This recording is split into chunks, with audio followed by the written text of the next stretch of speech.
in die boek van Micah sê die profeet, hy sê, dat ek het besluit, dat ek gaan my hoop en my besluite in die hande van die Here sit, en ek gaan wag, tot wanneer hy besluit, hy gaan my antwoord, en ek besef dat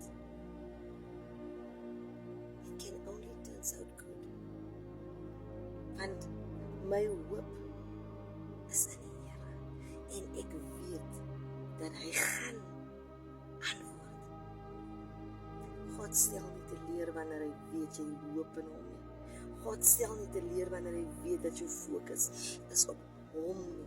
Hy stel nie teleur wanneer hy weet dat jy steun met jou hele gewig op hom nie. Hy kan jou nie teleurstel nie, wanneer jy doen volgens die wil van die Here, wanneer jy doen volgens sy woord, dan kan hy jou nie teleurstel nie. So ek sê vanoggend vir iemand, my hoop en my verwagting is in die Here. Soos Jesaja, Jeremia 29 vers 8, wat praat van ek weet watter tipe planne die Here van my het. En dan sê die skrif, 'n verwagting. He wants you to have an expectation.